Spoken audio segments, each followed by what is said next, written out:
الذي أنشأها أول مرة وهو بكل خلق عليم الذي جعل لكم من الشجر الأخضر نارا فإذا أنتم منه توقدون أوليس الذي خلق السماوات والأرض بقادر على أن يخلق مثلهم بلى وهو الخلاق العليم إنما أمره إذا أراد شيئا أن يقول له كن فيكون سبحان الذي بيده ملكوت كل شيء وإليه ترجعون بارك الله لنا ولكم في القرآن العظيم ونفعنا وإياكم بالآيات والذكر الحكيم.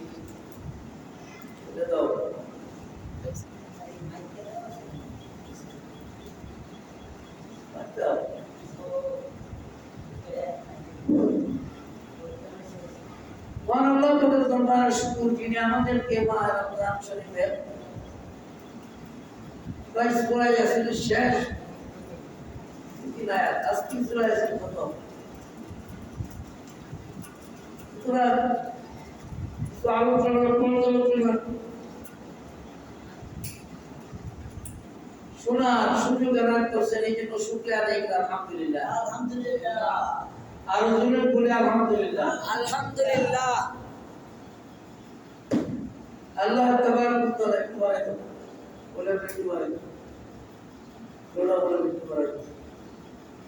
আল্লাহ তাবারক ওয়া তাআলা এই পৃথিবীতে মানুষকে সৃষ্টি করেছেন মানুষকে আল্লাহ পাক পছন্দ করে নিয়ামতের অধিকারী বানিয়েছেন নিয়ামত পাইয়া মানুষ আল্লাহর নাফরমানি করে করতেছে এবং করবে এটাই স্বাভাবিক নবী মুহাম্মদ রাসূলুল্লাহ সাল্লাল্লাহু আলাইহি ওয়াসাল্লাম যত রকমের বুঝাইছেন কিন্তু নবীকে সত্য নবী মুশরিকরা কাফেররা মানতে রাজি না বিভিন্ন ধরনের পায়তারা বিভিন্ন ধরনের দুঃখ কষ্ট দিয়া নবীকে নাজহাল করছে আল্লাহ পাক নবীকে সান্ত্বনা দিয়েছেন সুবহানাল্লাহ সুবহানাল্লাহ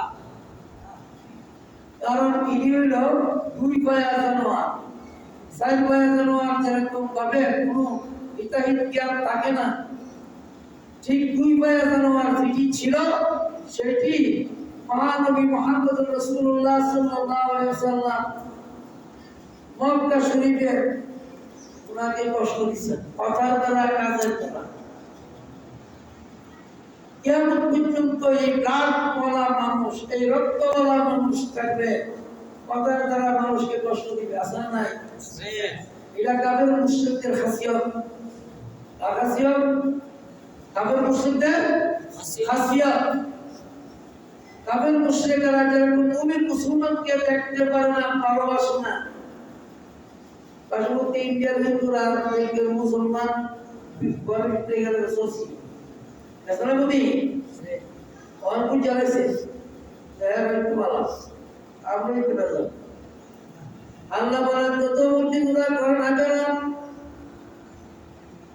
তোমরা গুমরাহির মধ্যে আছো ভুল পথে আছো আল্লাহ পাক ভুল পথের কথা কোন সূরা ইয়াসিনের মধ্যে সুন্দর করে আলোচনা করে বুঝাই দিয়েছেন হ্যাঁ নবী তাদেরকে নসিহত করা দরকার আমার পক্ষ থেকে কথাগুলো জানায় দেন আল্লাহ নবী বলেন তোমরা তো ভুল পথে আছো আর নবীকে তারা ইচ্ছা যখন আপনি ভুল পথে সত্য নবী যদি হন তাহলে বলেন আপনার নিদর্শন কি নিদর্শন তো বলেন এই গাছে হাইটটা আসতে পারবে কিনা নবী কয় আমার কথা কি আপো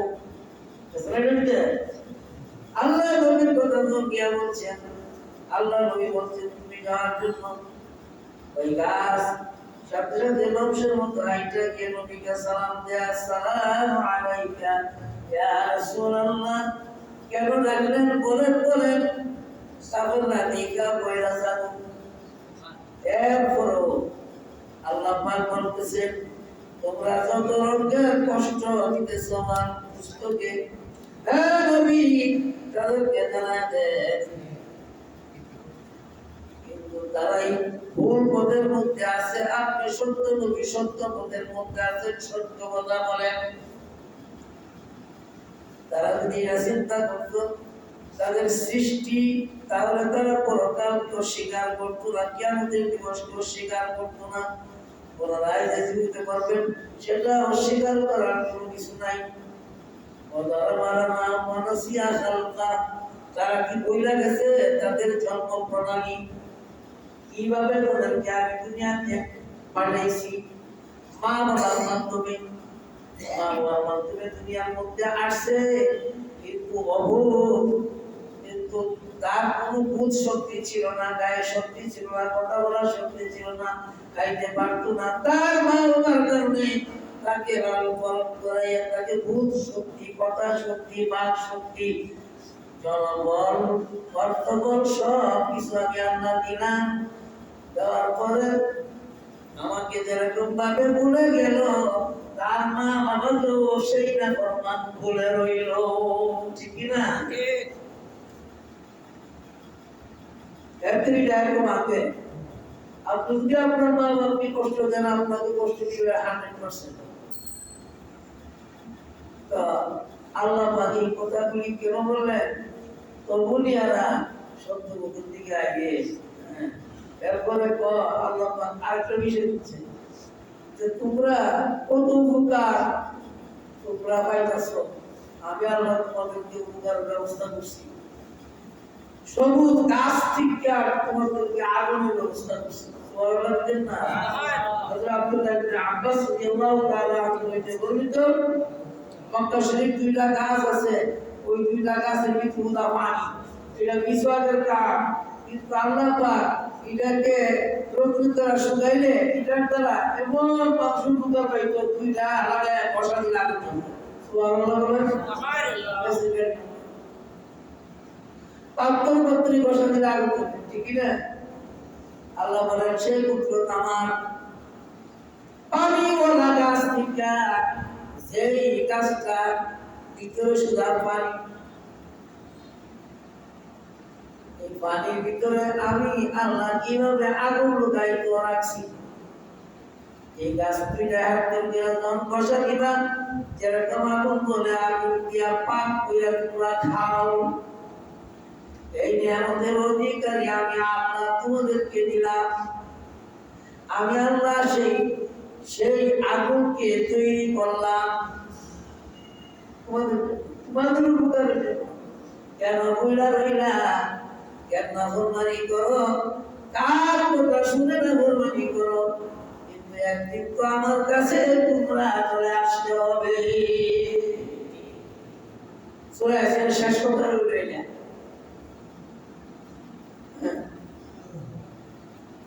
আল্লাহ বলেন, এরপরে আল্লাহ পাক বলেন, দেখো আসমান সৃষ্টি করছি, জমিন সৃষ্টি করছি, ঠিক কিনা? ধরে দাও, নামাই সে করছে, নেতারা করছে, কত বড় আসমান।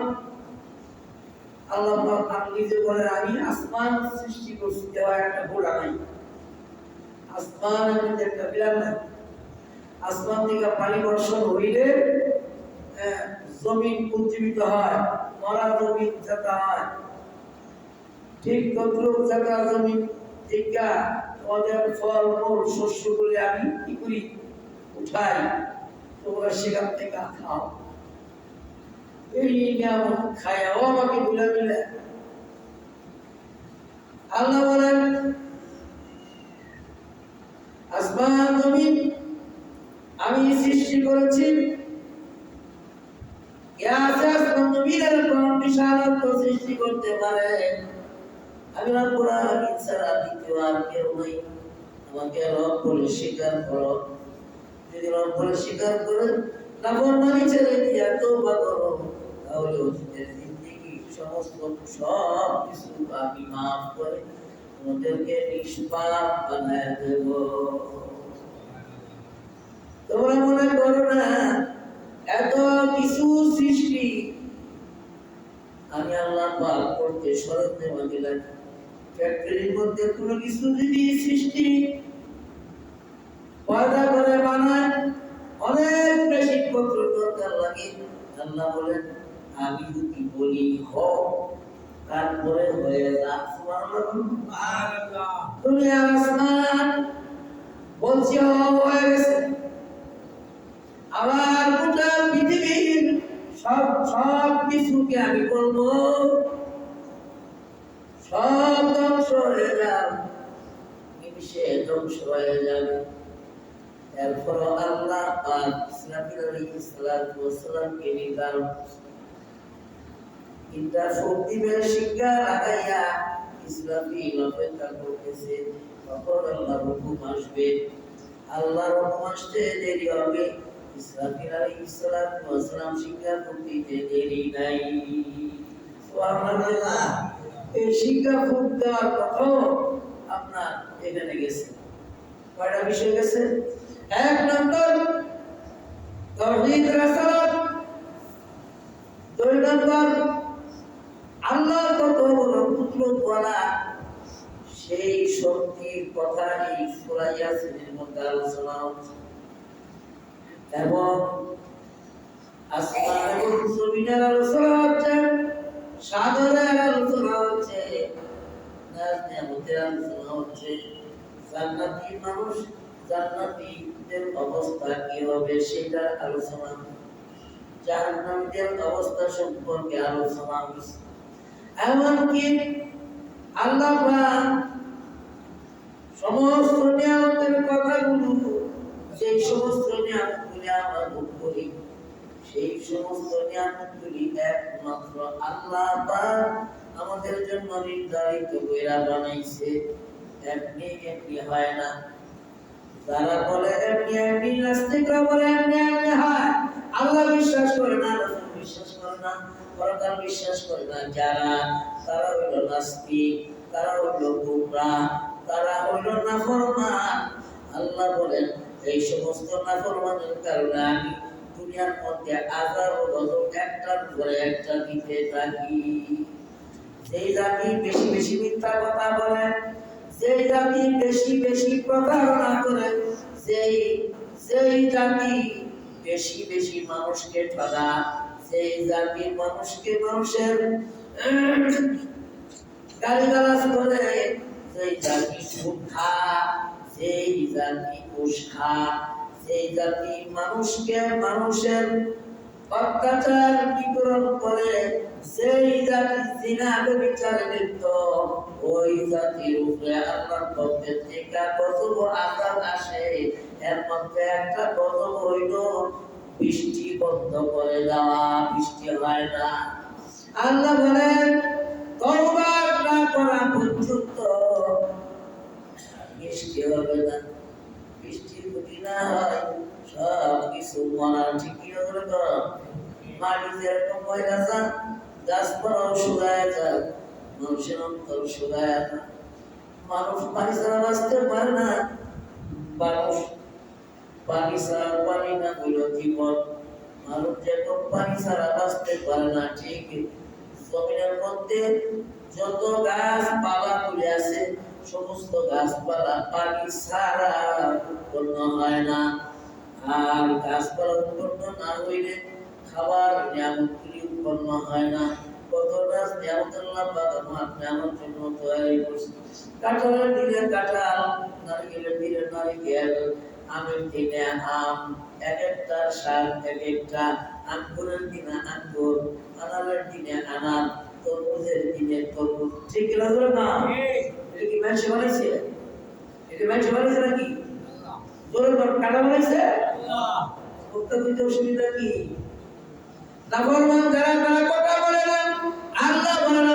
নাফরমান যারা নিয়ামত খাওয়ার পরে অস্বীকার করে, তারা মুদ্রা কথা বলতে চায় না। মুমিন মুসলমান যারা, তারা ওই জবান দিয়া উচ্চ স্বরে আল্লাহ পরত্ব আল্লাহু আকবার বলে বলবে, তারা হবে মুমিন মুসলমান। আর যদি চুপ করে বসে কিনা দূর করে বলবেন, তাহলে আল্লাহ যদি খাওয়া, আল্লাহ যদি সব কিছু করে, ওই আল্লাহ হুকুম মানার দরকার আছে না নাই? এই জন্য আল্লাহ বলেন হে নবী, এই কোরআনে কারীম সমস্ত মানুষের হেদায়েতের জন্য আমি দুনিয়াতে পাঠিয়েছি। এই কোরআন দ্বারা সকল মানুষ হেদায়েত প্রাপ্ত হবে। নাফরমান হেদায়েত প্রাপ্ত হবে, কাফের মুশরিকরা হেদায়েত প্রাপ্ত হবে। এমনকি কাফের মুশরিকদেরকে ক্লিন করার জন্য, পরিষ্কার করার জন্য এই কোরআনে কারীম আল্লাহ পাক লৌহ মাহফুজ থেকে আরাম শরীরে পাঠাইছেন নবীর মাধ্যমে। যারা কোরআনে কারীম অনুযায়ী চলবে, আল্লাহর হুকুম মানবে, নবীর তরিকা মানবে, আল্লাহ বলেন ওই সমস্ত মানুষদেরকে কোরআনে কারীমের ওসিলা তাদের জিন্দেগির গুনাহগুলো আমি মাফ করে দেই। সুবহানাল্লাহ, সুবহানাল্লাহ। এই কোরআন কারীম এই মাসে কিসে নাযিল শাহরু রমাদান আল্লাযী উনজিলা ফীহিল কুরআন। রমজান মাসে শাহরু রমাদান আল্লাযী, রমজান মাসে আমি কোরআন শরীফ নাযিল করেছি হুদাল লিন-নাস, মানুষের হেদায়েতের জন্য। যারা হেদায়েতের আশা করে তারা কোরআন শুনবে, যারা হেদায়েতের আশা করে না তারা মুনাফিকি করবে, শুনলেও শুনবে না, বুঝলেও বুঝবে না, তারা এক নম্বর মুনাফিক। আল্লাহ নবী বলেন তারা কথায় কথায় মিথ্যা কথা বলবে, আমার খিয়ানত করবে এবং ওয়াদা খেলাপ করবে। আমার উম্মতের মধ্যে যারা এইগুলি করবে তারা এক নম্বর মুনাফিক। আমার উম্মতের মধ্যে কিছু কিছু মানুষ মাল জমা করে রাখে, আর ওই মালগুলি তারা দুনিয়াতে কোনো উপকার আসবে না, পরকালে জাহান্নামের কুটির মধ্যে বাইন্দা ওই মালওয়ালাকে জাহান্নামের ভিতরে ঢুকায়া দিবে। এটি নবীর উম্মতের ওয়াজ। আল্লাহ বলেন নবী, কাফের মুশরিকরা জাহান্নামের ভিতরে ঢুকলে বের হবে না কোনদিন। আপনার উম্মত জাহান্নামের ভিতরে ঢুকবে, আপনার উম্মত জাহান্নামের ভিতরে ঢুকবে, জাহান্নামের নাম হইল ওয়াইল। কখন সুস্তি নামাজে পাঁচ জাগানা ফাওয়াইলুল লিল মুসাল্লিন আল্লাযিনা, কখন সুস্তি নামাজে পাঁচ জাগানা ফাওয়াইলুল লিল মুসাল্লিন আল্লাযিনা, যারা নামাজের অবহেলা করে তারা ওয়াইল নামক জাহান্নামের ভিতরে ঢুকবে। নবীর উম্মত হওয়া সত্ত্বেও যারা সুদ খায়, যারা ঘুষ খায়, যারা প্রতারণা করে, যারা জিনাকে বিচার অত্যাচার করে, মানুষকে কষ্ট দেয়, সৃষ্টিকে কষ্ট দেয়, তারাও জাহান্নামে যাবে, ওয়াইল নামক জাহান্নামে। আল্লাহ বলেন এই জাহান্নামীদের জাহান্নামের আযাব যখন শুরু হয়ে যাবে, কেন দুনিয়াতে মাল জমা করেছিল, মাল তো করতে পারে নাই, আল্লাহ এর আগে নিয়ে গেছে মাল যে অবৈধ পথে জমা করছে। নবীর উম্মত অবৈধ পথে জমা করে না, ওর হক মায়ের সে মান্দা আছে না, পৃথিবীতে শান্তি আছে। যতই আপনি পরের হক মারবেন, জনগণের হক মারবেন, আত্মীয় স্বজনের হক মারবেন, রাষ্ট্রের হক মারবেন, আল্লাহ পাক যখন করবে তখন পালাইবার কোনো সুযোগ নাই। ঠিক কিনা বলেন? আল্লাহ বলেন ইন্না বাতশা রাব্বিকা লাশাদীদ, আমি আল্লাহ যাকে ধরি এমন ভাবে ধরি যে চোখের সামনে এমন ভাবে ধরছে 10 বছরের বাদশা 9 বছরের জেল, 9 বছরের রাষ্ট্রপতি 10 বছরের জেল। ঠিক কিনা বলেন? আমরা সোয়ের ধ্যান শুধু তাই নাই, অষ্টমীর গাড়ি দিয়ে আসে, হাজার হাজার মানুষ তামাশা দেখছে, বেড়া বেটি হওয়া নেই, এমন কোরআন ফলাইছে দেশ ছাইরা, কেউ রক্ষা করার ক্ষমতা নাই। ঠিক কিনা বলে না? আল্লাহ বলেন যতই তুমি আমার বিরুদ্ধে আচরণ করবা, নাফরমানি করবা, করতে পারো, কিন্তু তাকে দেখো আমি আল্লাহ যে সুযোগ সুবিধা তোমাকে দিলাম, দেখার সুযোগ সুবিধা দিলাম, কাজের সুযোগ সুবিধা দিলাম, হাঁটার সুযোগ সুবিধা দিলাম, ধরার সুযোগ সুবিধা দিলাম, কথা বলার সুযোগ সুবিধা করে দিলাম, তোমার মতো কত মানুষ বোবা কথা বলতে পারে না, ঠিক কি না বলবো? তোমার মতো কত মানুষ আতুর হাঁটতে পারে না, তোমার মতো কত মানুষ অন্ধ দেখতে পায় না, তোমার মতো কত মানুষ কত দরিদ্র খাইতে পায় না, তোমার মতো কত মানুষ চক্ষু নাই, হাত নাই, পাও নাই।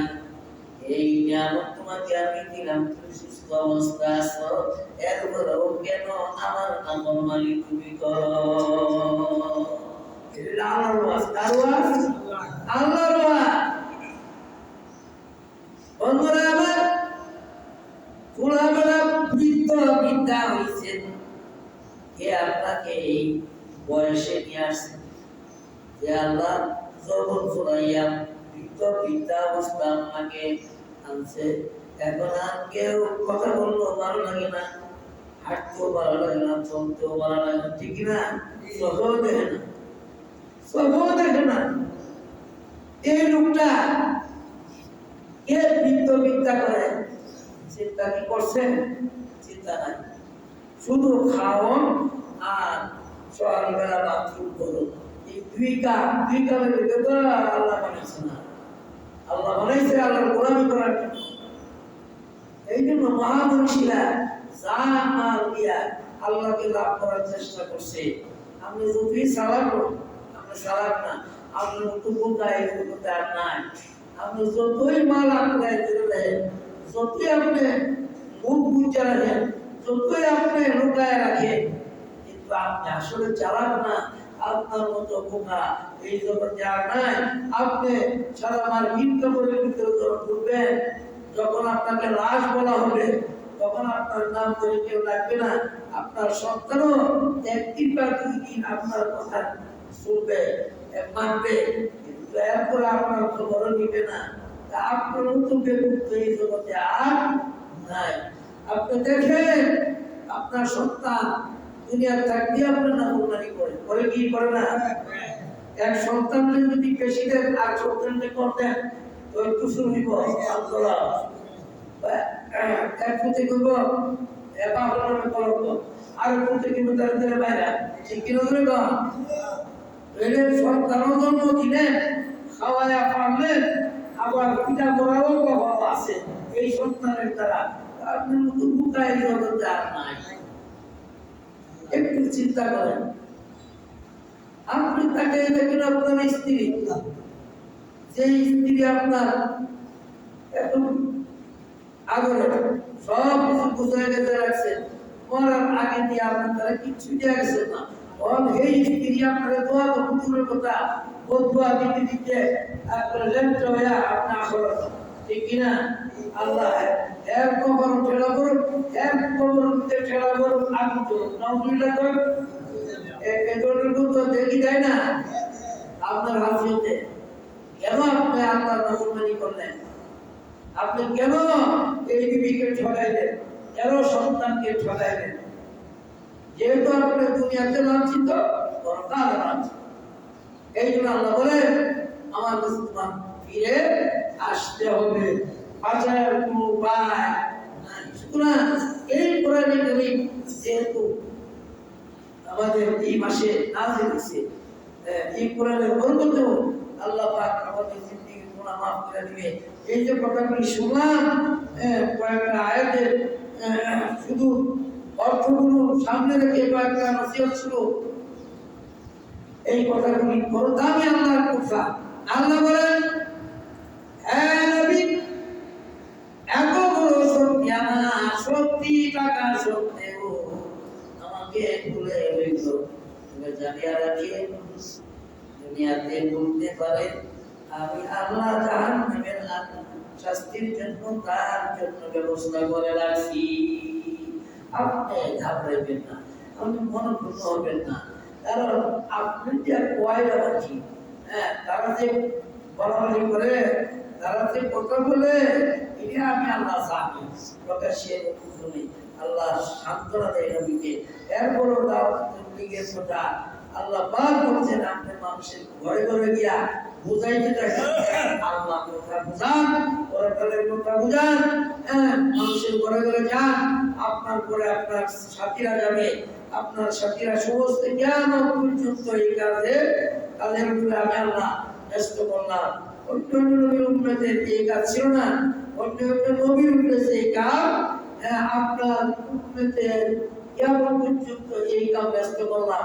এই জন্য আপনার উম্মতে বনি ইসরাইল একজন নবীর সমমান মর্যাদা, তাদের কারণ এত ইসলাম, কারণ নবীদের কাজ আপনার উম্মত দ্বারা আমি আল্লাহ করাইব কিয়ামত পর্যন্ত। সুবহানাল্লাহ বলে।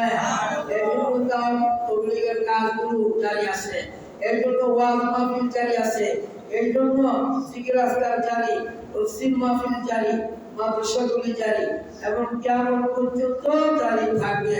তারা মানুষের দ্বারা গিয়া আল্লাহর পথে ডাকবে, আল্লাহর পথে ডাকবে, গুনাহ থেকে বাঁচানোর চেষ্টা করবে। কারণ এই নবীর উম্মত সকলের উপরে এই দায়িত্ব। যারা আমরা পারি এই সময় লাগায় আমল করতে করার চেষ্টা করি। ভাইও দুনিয়া ক্ষণস্থায়ী থাকার জায়গা না। এই যে কথাগুলো শুনলাম, আল্লাহর বরত্ব কথা আসমান জমিন বানাইলেন, আর গাছের ভিতরে আগুন, আর আল্লাহ মানুষের ভিতরে আগুন দিয়েছে, এই দিনে আগুন চারটে উপাদান দ্বারা মানুষদের আগামী দিন ইনশাআল্লাহ বলার চেষ্টা করব। আল্লাহ পাক আমাদের প্রত্যেকের আমল করার তৌফিক দান করুন। আমিন।